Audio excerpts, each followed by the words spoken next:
evening, everyone. I'm still having a hard time processing what I just witnessed. I saw someone who should have been disqualified get his hand cut. Oh, no. If you're a fan, shut up. We're here to work. If you're Andre Ward fans, it's not your place to talk, okay? It's my turn. You got hit with 3 low blows, 4 actually in the last round. And please act like grown-ups, okay? We're not here to cheer for our friends. We're going to talk, we're going to say our piece, and then hopefully I won't have to see you people ever again. Now,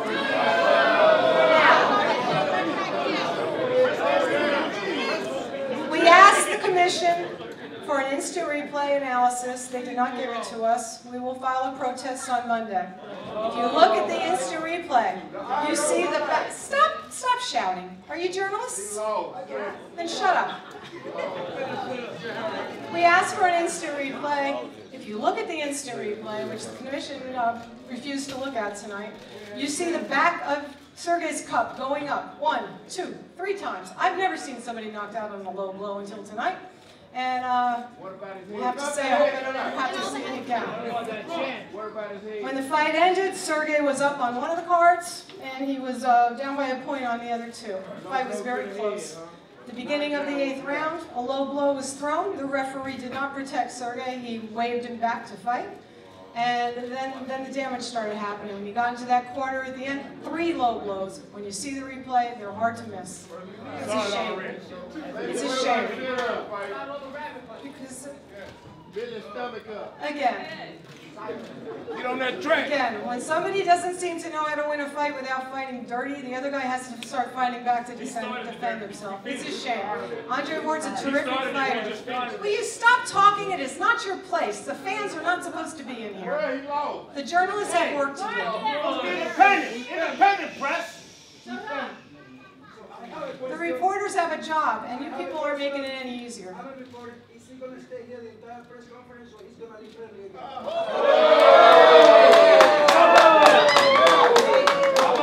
We are going to leave early. Now, Sergey, would you like to get up and say your piece? Of course not. Vegas, what do you want to say? Please. So basically what happened today, as many as you saw, Ward get away with what he's good at, right? To fight dirty, and referee didn't do his job, what he's supposed to do. And let me tell you, the Rock Nation got tonight with 2 fights away. Rigondeaux was holding a guy on the head, which are completely illegal. And they hit the guy 2 times, then let it go and knock him out. Ward got away with the low blows. Okay? If this is a case about to fight dirty, we can fight dirty too, but we're not. We are boxers. We are boxers. If we're not knocking out, we're losing. So, he got away. We don't have a big beef with a Ward. We have a beef with a referee. Okay? And he's good at it. If I'm going to rob a bank, and I'm going to get $1 million from a bank, and police not going to catch me, guess what? I'm a lucky millionaire, right? So he's a lucky fucking champion.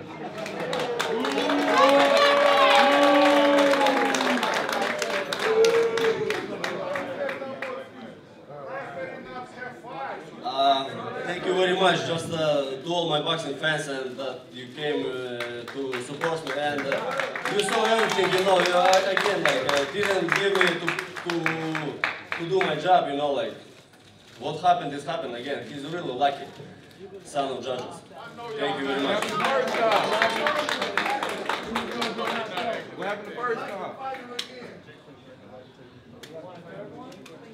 What a third weapon? Whip it?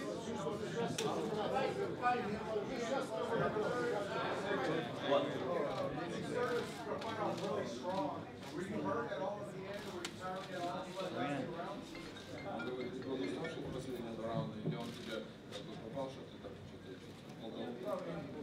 No, he didn't hurt me like, no, he didn't hurt me. I get tired, but I still to fighting, like, and it's boxing, you know, like, I could do fight and still fighting, but like, I don't know what's happened. why he stopped Tony Weeks. Because he punched me like low blow, like already like a few times during the fight. Like it's really like I don't have like a metal axe, you know. Like. Well,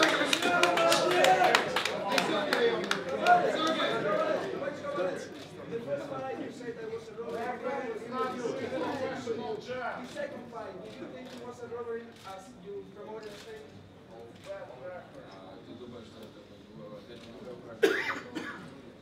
You know, like didn't give me to continue the fight. Yes, like it's illegal stop. I believed and trusted to Tony Weeks, you know, but he did like a wrong decision, stop the fight. SERGEY.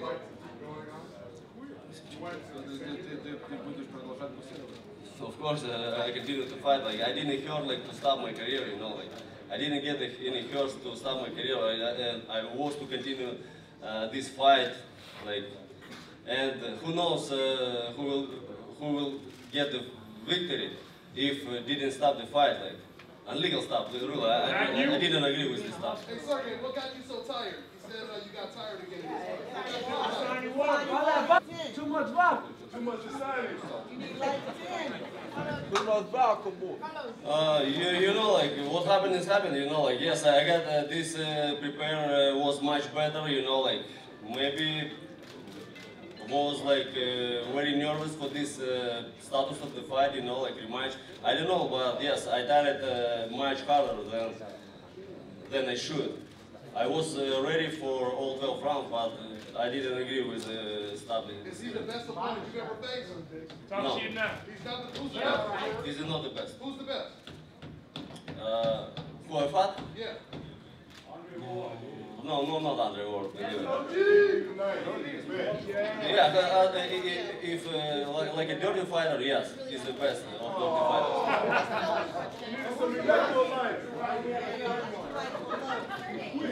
Yeah, he was much better than last fight, you know. But like, why they stopped the fight? Like, I was continuing to fight, you know. It's boxing. It's not this skiing, you know, like. No snow in Texas.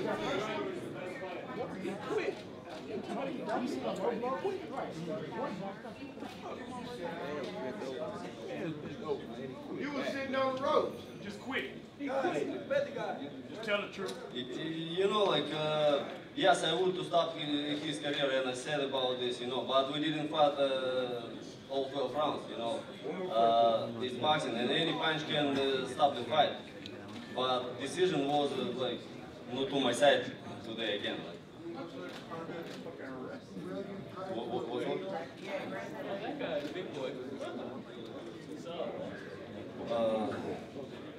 You know, who knows, like, left 4 rounds more, you know, like, he tired too, you know, he got tired too, you know, like, and we already started, like, fighting, like, a close fight, and inside, everything can happen, you know. Was Mark stronger in this fight or last fight? Was Mark stronger in this fight or last fight? Did he, Was he stronger in this fight? him or Andre? No, Andre was this fight much better, you know, but you know, like I was too, like I was ready for all 12 rounds, but Tony Weeks didn't give me opportunity to continue, like.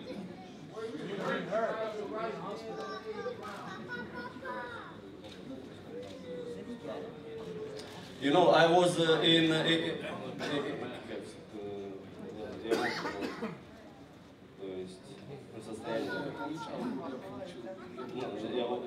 was I was hurt, but I can continue.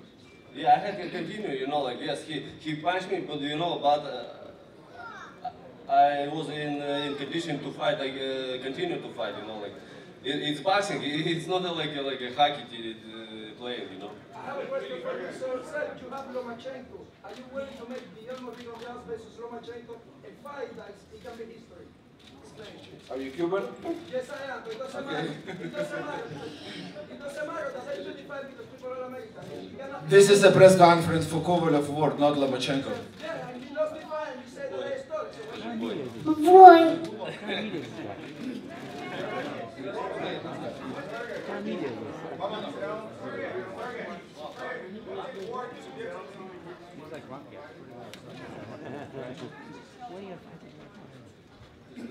Of course, like I said, I continue. I don't know. I didn't understand why he stopped the fight. Really, I was in competition to fighting. You know. You quit. Thank you very much.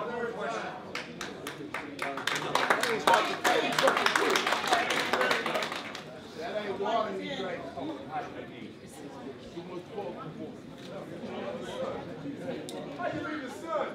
Okay, Andre will be here shortly. I just wanted to make a couple of quick comments. I thought all week and for the last 8 weeks, we all agreed that there would be no excuses. I stepped in here a couple of minutes ago and for some reason that's all I'm hearing, excuses.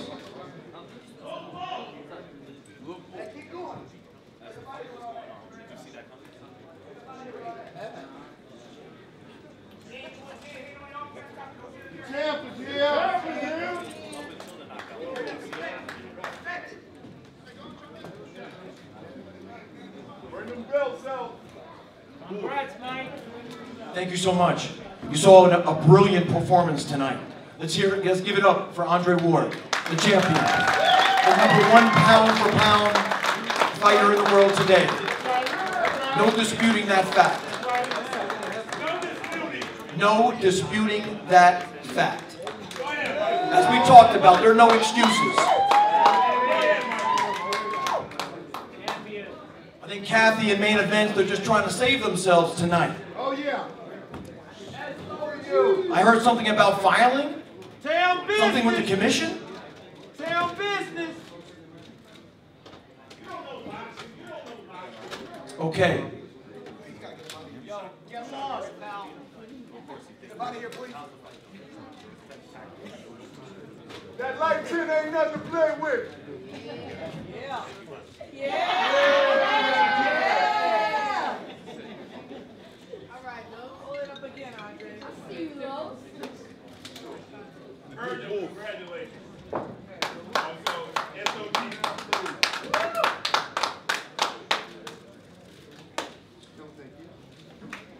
Okay, you're here to listen from Andre. Just a few things.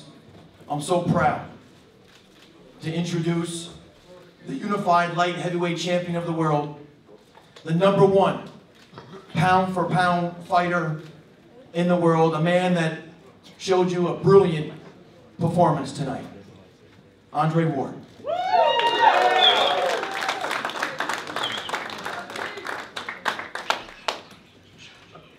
Still see some sad faces out there. What I gotta do to make y'all smile, man? Tell business. Hey, listen, I had I think it was a great fight as long as it lasted. You know, I told everybody, I didn't predict a knockout. You know, that's dangerous to do, and that's not, you know, my game or how I approach fights, but I said, don't be surprised. And I said, there's a lot of ways you can get a guy out of there. You can clip him, you can knock him out. You know, his corner can throw in the white flag. He can quit. The referee can stop it. You know, I know what I possess, you know, and I've been fortunate to show a high level of skill against the best in the world, and I'm thankful and I'm blessed. And I told you guys that at the last press conference, man. I'm thankful to be over a decade in doing what I'm doing. And, you know, I just give God glory for this victory, not because I won, but just the process. That's what makes me, is the process. This is just the end result, what you guys see tonight. But just the process to get to this point over, you know, everything that I've been through, good, bad, and different, we've persevered, and that's what's important. So if you guys want to ask some questions, I'm definitely open to answer. John, you got me hurt, I believe, on the ground before, but you stopped. It seems like you powerless, or you didn't want to finish it. What happened there? No, I was confused because, I mean, Tony Weeks did a great job tonight, but he was very quick in the clinches. And, you know, when I hit him with the body shot, he tried to act like it was a low blow, and I think it was borderline. And I'm looking at Weeks like, can I go? Can I not go? Because I didn't want to, you know, I didn't want to get a point taken. I didn't want something crazy to happen, so I'm looking at Weeks, and, you know, I think Weeks was kind of indecisive in the moment. He kind of motioned to go, so I went, and then he jumped in, so I was confused. You know, and I know Verge got on me too about that in the locker room, but I didn't want to get a foul or a point taken. Now, you've been around for a long time, so you're still fighting. Do you regret that? Do you regret that you didn't finish it? I did finish him. You stopped it. Guys, we're not gonna nitpick tonight, man. We're not gonna do that tonight. We're not, you know, and I'm gonna be honest with you guys, I really don't have a lot to say about whatever they said. I don't even know what they said. Whatever the excuses were this time, I just don't have the energy. I just want to talk about the fight itself and what happened inside the ring. Andre, talk about your mobility much better in this fight. Yes. Serge told me you had some issues going on with the knee. I thought the mobility was much better in this fight. And also talk about the implementation of the left hook in this fight and what it did damage. I just try to do, you know, like we had a great camp. I had a good camp last time, but we had some hiccups. But you know, we try not to talk about that stuff. You know, that fight, honestly, the first fight probably almost got postponed maybe 2 times because you know issues with my body and the knee flaring up and stuff like that. You know, I was in tears 2 different times throughout camp, not knowing if that fight was gonna get canceled or not. And I'm telling my team like, man, I can't pull out of this fight. You know, and I'm thankful for Verge and just my team, you know, just Verge being smart and not pushing me harder but letting me rest and then just getting through it. So, you know, I felt like that had a lot to do with the mobility. When I watched the film the first time, I'm like, man, you know, you were too stationary and he's too good of a boxer to be stationary against. And this fight, even before I started camp, when I was sparring, like the movement, the angles were just different.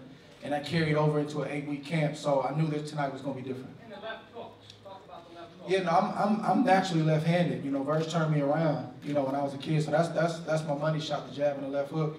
And once I fought him once, you know, my brain is like a computer. I computed everything, and you know, I think he pretty much the same, honestly, as he was the first time. So I knew what he liked to do and what he didn't like to do, and quality fighter. But you know, I was able to do some different things tonight. Andre, you got off to a slow start again tonight. Was the jab affecting you early, and what kind of... Man, you talking about the first fight? Let me take the question. Who's asking that question? No, I answer the question. I don't think I got off to a slow start. I think I got off to a better start this time. You got to realize, man, there's 2 top fighters. I'm not fighting a C-class fight. I'm fighting a world champion. So it's nip and tuck. It's not a lot that separates you in these kind of fights. And it's not a video game. It's real life. So it takes 3, 4, 5, 6 rounds for the game plan to start to unfold. And we both were breathing in there, but like I said, I'm used to working like that. I'm used to being comfortable, being uncomfortable. That's how I train. And I knew that he was going downhill, round by round by round. I could tell. The body shots were getting to him. You know, he's grunting inside. Just a lot of different things that were happening that you guys aren't privy to. And I told you guys the first time, I said he's not being honest with you when he's telling you I can't punch. And I'm a seasoned veteran. Like, you can't pay attention to that stuff. I know what happened in the first fight. Close fight, but I know I was doing damage, and I knew this fight would be better, and that's what it was. Right here, Jay.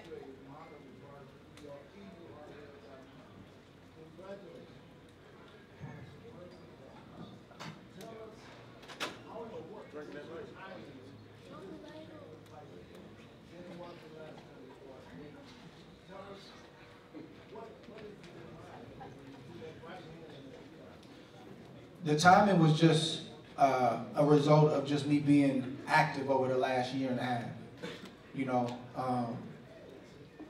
being inconsistent in the ring, even though you're in the gym, is not the same. So I think the last fight, that last year, was really good for me to get all 3 of those fights. I mean, I was in training camp probably 6 months out the year, last year. And to finish it off with the KOVALEV fight, took some time off, and I came back to camp really, really sharp. So I just knew, like, camp went really, really good this time. And I just knew things were going to be different, and it translated into the fight. How you doing? I just want to say that your composure seems to be second to none. It seems to be something that really you use to your advantage. How do you muster up that composure in adverse situations? Man, I've been under pressure my whole life. You know, I had my first child when I was 17 years old. My father died. You know, he raised me as a single parent when I was 18 years old. You know, all of those trials and tribulations brought me into a personal relationship with Christ. And that enables me to stand in the midst of the flames and the fire and the giants and the naysayers and the critics and all this stuff and maintain my integrity. And that translates into the ring. You know, I've been fighting big guys. I've been fighting strong guys. I've been fighting bullies. I've been fighting the whole gamut since I've been 9 years old. I came up in the era where he didn't protect me. He would look out for me, but he gonna put me in there with that national champion as a young kid. I just had to earn my way, and we did it the right way. So that's why I don't get caught up in all the hoopla about how mean and menacing a guy is. You a man like I'm a man. And I fought you before. And I know what you got. And I know that if I come better, it's gonna be a problem. And that's what it was tonight. So, and again, taking nothing from him, man, he's a really, really good fighter. I'm thankful and blessed to be able to come out on top. Thanks for the new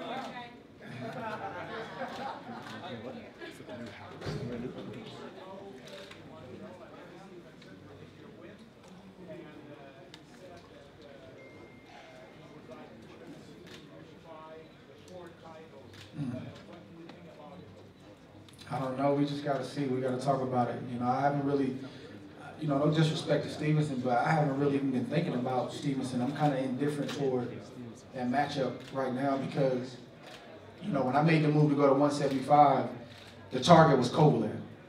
It wasn't Stevenson. And even though I was at 168, I saw how they didn't fight for 2 years. It was one reason or the next. So that means something. So in a sense, I feel like he almost disqualified himself. It's not to say that the fight can't be made, but it's just got to make a lot of sense because I went straight to the top guy, and now it's like, I got to see if that makes sense. So we just got to see. I'm not ruling it out. We just got to see. Hey, Andre, I keep thinking back from the last time you had this much momentum in terms of a knockout against when you fought Chad Dawson. What can you learn from that experience and what happened after that in terms of wanting to keep the momentum going? I mean, I don't think it's anything to learn. Like, I think I had an injury after Dawson. You know, that's out of my hands. That's something that I got to persevere through. You know, it comes with the territory. And then I had the lawsuit. And you know, that's not always a bad thing. You know, I put myself in a great position now. I got a great team in BoxNation. And I don't think it's any, like, lessons to learn. Like, that season was meant for me. Even though it wasn't a lot of fighting going on, it wasn't making a lot of money, and, you know, getting a lot of criticism and different things like that. That was part of my story. It was all good. So I don't really know if I can take anything from that. I just gotta keep living, enjoy life, and put my head together with the team and just see what's next. Thank you. Thank you. Appreciate it.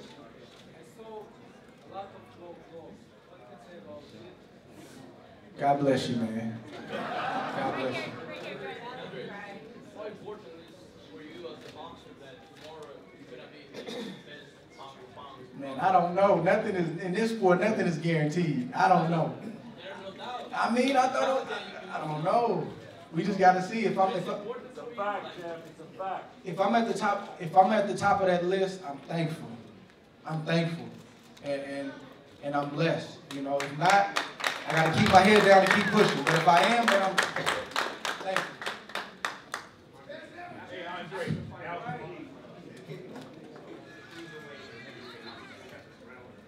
Nah, that's not serious. Like, that's a real thing. how serious is that and how far?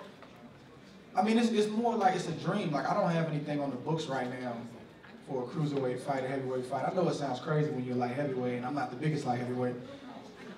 But look at Roy. You know, it happened. You know, and that's just always been a dream of mine, and that's something that me and Verge talk about. And it's like, you know, I do really well against big fighters because of my stamina, because I may not be physically the biggest, but I'm strong. I'm strong enough. So if the right opportunity and the right fighter comes along, anything is possible. And that's not just talk. That's real.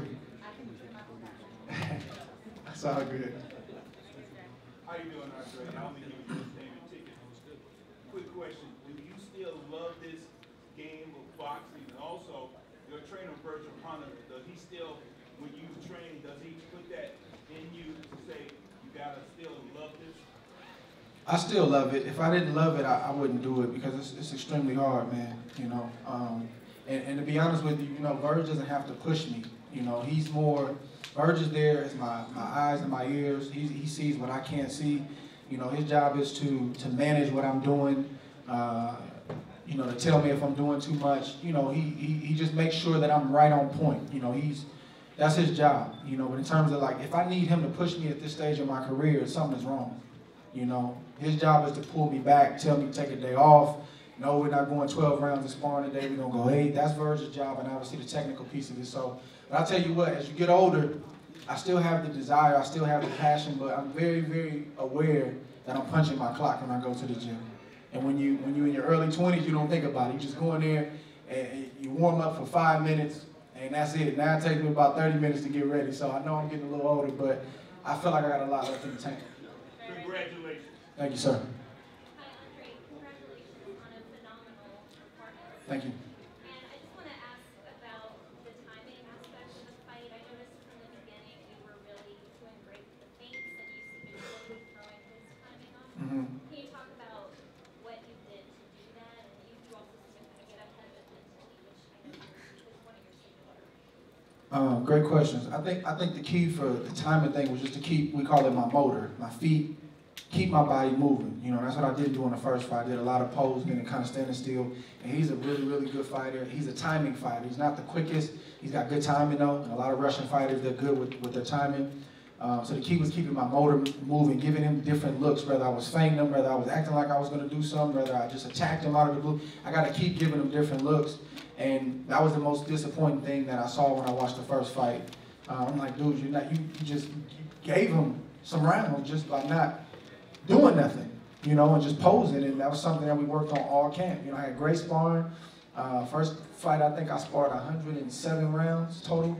This training camp was about 135 rounds, and I had 4 different guys. And it was just a great camp. So what I did in camp translated tonight. There was times where I did get stationary, and I hear Verge say, keep your legs moving. So that's what he's there for, is to, if I'm falling asleep for a second, to get me back on my game. And with a fighter like him with timing, like it's the small movements that keep him on balance. Thank you. Andre, I thought you started off real fast and aggressive when you were in there with the body shot. Is that part of the game plan? The second part is people are saying things about a low blow, but it looked like a right hand connected up top. I don't think they can dispute that right hand. Yeah, it looks like that's what set it up. I can't dispute that. What did you see in there in that round when you hit him with that right hand? You know, it's amazing to me, man. That it's amazing. Like,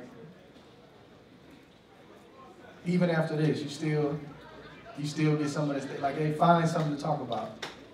Like, but it's all right. You know, we're gonna do what we did the first time, and we're gonna do what we did every other time.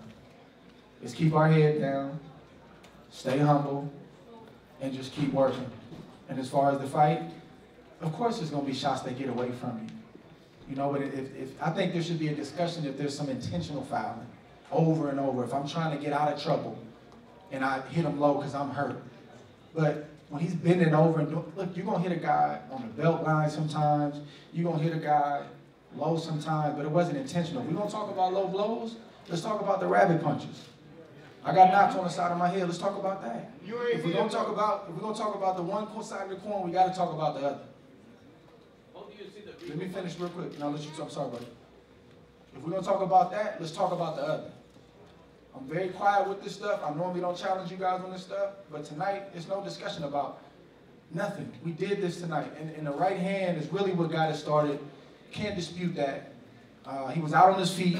I showed that I can hurt a bigger man, and you know, somebody also brought to me the stoppage and said, well, it was too soon, and did that take away? That's not my fault.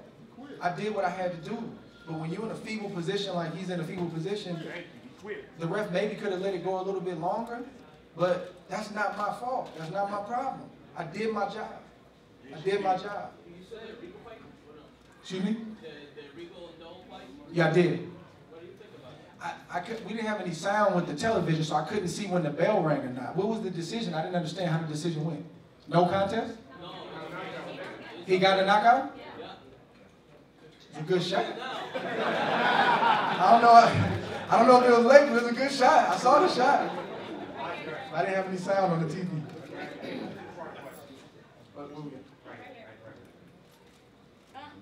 Congratulations. Last we left off, you used the word day. Does this... Gotta stay away from day. I know. Does this validate you from day in two parts? Does slaying Goliath of Jake Princess reinvigorate your career? I mean, I thought that my career was going pretty good before this. But it doesn't hurt though. You know, these like you know, you kind of go like this, and then these kind of wins will take you up a little bit. So I just think it adds to my legacy. My legacy is extremely important to me. I've been to the Hall of Fame one time in Canastota, New York, and after I left, I really wanted to be in that Hall of Fame. And the Hall of Fame is a small place. It's not this huge, grand place. But the names that are in that building, I want to be there one day, and I hope that this gets me closer to that situation. What was the first question? You had two-part, right? Oh, yeah. Just validate from that. Oh, I'm to be like I told you guys before, man. I'm not really worried about they. You know, I just can't be. I'm out of that business, man. I'm looking forward to getting off this podium and going to get some rest and spending time with my team and my family. My team did a tremendous job, man. James Prince, Josh Dubin, Rock Nation, and all the people that work for Rock Nation, Julie Goldstiger, my wife. Like, it's so much that goes into having a successful training camp to get me here tonight. Problems that arise, stuff that have Michael Yormark, everybody that's behind me, and I appreciate you guys. My sparring partners, my brothers, man. You know, I had 4 of my brothers in the house with me, you know, leading up this week. We just had some great discussions, man, and just them being around me just kept me uplifted and kept me encouraged. And it's a family affair, man. I got a tremendous team, man, and you know, I understand my position in this sport, and I'm understated, and that's okay. But we get it done, and that's what's important.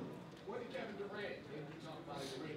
Man, he just congratulated me, you know, just like I did when he just won his world championship, you know.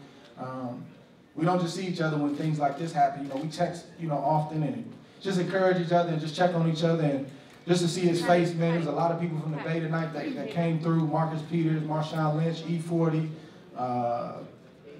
Mr. Fab, like just people that I'm close to that I know. Yeah, Damian Lillard, he came through at the weigh-in yesterday.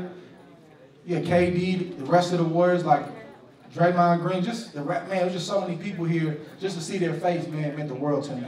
So I appreciate you guys showing up, and I truly appreciate my team. I'm telling you, I got one of the best teams in the business, man. It's a lot of intricate things that go on in this sport, and I'm just so thankful to have y'all, man. You guys fight for me, and you guys do so much for me, and you allow me to just work and get my job done, and I'm thankful, man. I couldn't do it without you guys.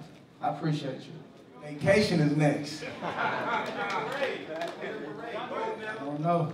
2 questions. Andre, are you going to retire after this? Where you at, bro? Right here. Okay. What's next for you? Man, I don't know, man. Besides, you get retired and end the career as the greatest of all time? I'm not the greatest of all time, but I appreciate that. But I don't know. I just got to sit and see, man. It's tough, you know. Like he said, the adrenaline, man. Them endorphins that get you in trouble. So I don't want to make no decisions right now. I just got to sit and talk to my family and just, you know, we'll collectively make a decision on what's next. What's your body shop?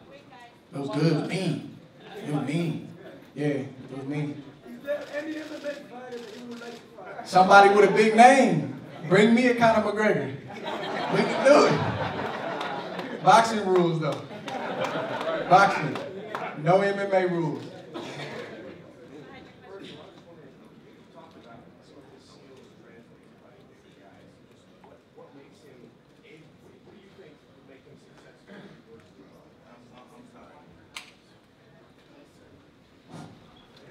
Working. He talks about some of his skills kind of would translate to fighting bigger guys. When you're watching him, what makes you think you could be successful if you were to move up to bigger guys? Well, because, you know, I've witnessed it year after year. And fighting a bigger man, it doesn't have to do with size or anything. It has to do with his attributes and their attributes. And if you're able to single out one thing that would make it a competitive fight for yourself, you take that chance, because that's what he's here for. And I'd like to see him fight Anthony Joshua. I'm serious. I'm not playing, I'm serious. I think that would be a very interesting fight. Now I know you got a lot of people, oh, that's suicide, but there's something about Anthony Joshua that I see that I believe he can outbox Anthony Joshua. So, I just said, I see we outboxing Anthony Joshua. You know, there's some things about Joshua that I see. Now, he's a good kid, I know him, and he's a swell, but I'm just telling you, I just see things with him in particular. and he's the best. You know, but styles make fights. Styles make fights. It would be a waste of time to go to cruisers. Just leapfrog it. Go for it all.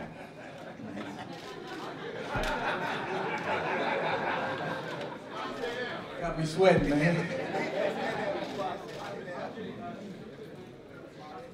I'm sorry, what you say? Yeah. You always setting the bar high, man. That's the kind of stuff I've been dealing with since I've been a kid. Like seriously, that's it right there. Like that's the essence of our team right there. Like that man will make me believe something I never even thought of. Like Anthony Joshua, really? And it'll make perfect sense to him. So we'll see. I know you was getting some inside information. I'm still trying to figure out how that happened. We normally try to keep a tight ship. So I have to ask you, in camp, you alluded to the fact that you and River were working on some things. Yeah. And you wouldn't tell me what those were. Can you tell me now what those things were? Man, I don't even remember what I was talking about. We worked on a lot. I mean, I think he wasn't lying when he said he was training me to knock him out. Like, that's a fact, you know. I think honestly, it's not even the physical part. It's just the mentality. You know, making up your mind that this is what's gonna happen, and every day when you go to the gym, that's on your mind. It's not that you're looking for it, but understand where you need to be to get that done, what range you need to be in, and how you need to get it done. So it's more of a mentality. That's what I was telling you guys before the fight came about. That there's no major adjustments that we made. It's a lot of little stuff, and a lot of little stuff at this level goes a long way. So it wasn't one big thing. It was just he looked at me in my eye and said, look, I can show you text messages from earlier today and yesterday where he said, you're going to knock this man out. Yeah, and that's his job. Like, he's been doing that since I've been a kid. Like, going to light heavyweight as a middleweight in the Olympics was not something I was thinking about. That was him. And it happened. So he's got a very, like, prophetic type of way about him, man, where he can see things before it happens. And you know, I used to think he was crazy, but now I've learned to respect it and just follow his lead. Because he ain't been wrong yet, so.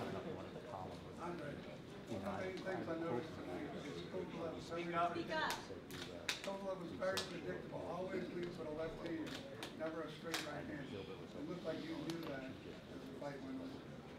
Yeah, I noticed that, but he's tricky too because like he'll feint a little bit. Like it looks, I don't know how it looks, I guess to you guys, but like when I watch his film, some things look predictable and they are, but like he's good at what he does. You know, his timing, his accuracy, but after about the second or third round, again, I computed it, picked up on it, so okay, this is what he's trying to do. And I wanted to press the pace. That's why at certain points of the fight, like the first beginning of the round, I hit him with the hello shot, just to let him know I was there. Because I could see him getting tired, you know, he was just making some cardinal mistakes, you know, putting his arm on the ropes in the corner, like we noticed all of that. And I actually didn't notice it, Verge noticed, he's like, he's already got his hands on the rope. And I was breathing too, but again, I'm used to training at that level, and I knew I was gonna regulate, and I just saw him slowly going downhill, little by little by little. And I don't know what they came up here and said to you guys, but we earned this victory tonight. We earned it.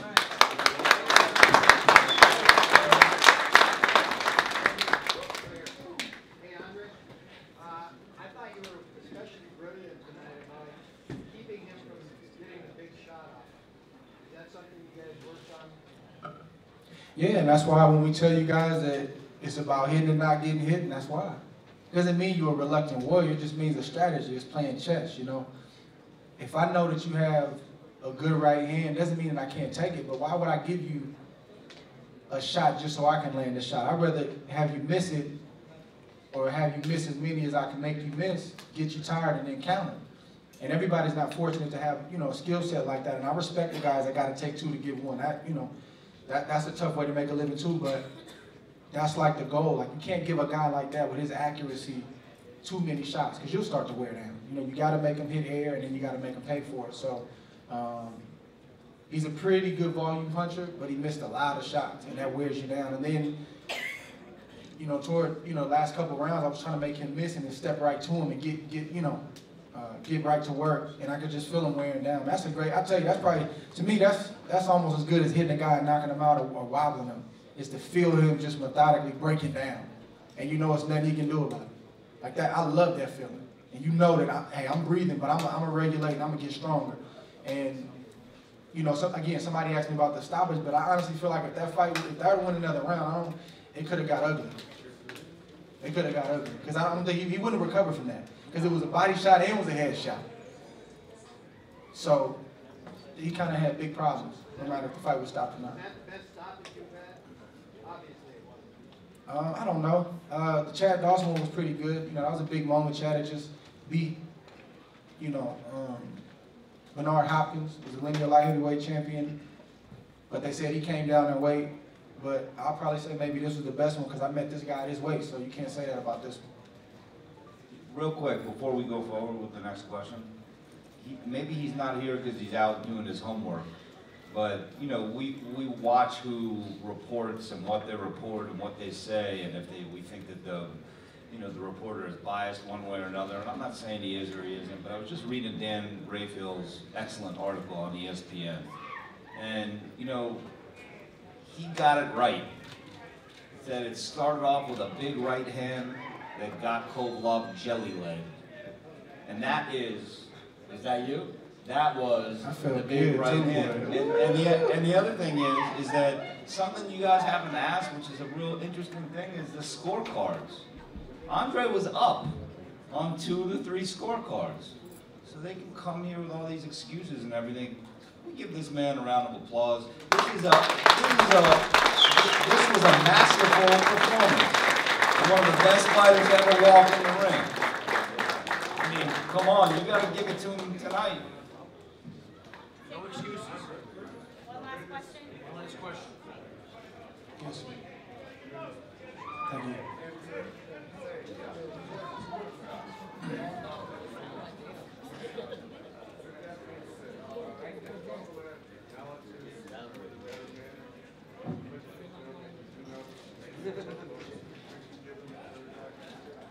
No third fight, that's out.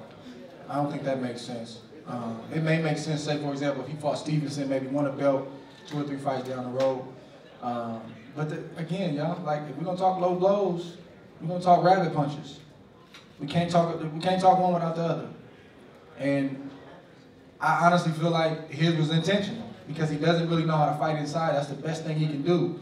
You know, I didn't intentionally try to hit that man low. Things happen. I wasn't in trouble. I didn't need to foul. Like, there was no reason for me to intentionally foul. You just got to look at the logic in that. Sometimes something's going to get away from you. But just because he has a reaction like that doesn't mean it was low. It means that he didn't like the body's work. He didn't like the body's work. And that's why I didn't follow up the first time when I had him bent over, because I didn't know how, I knew he was trying to sell it, and I'm looking at Weeks like, is he buying it?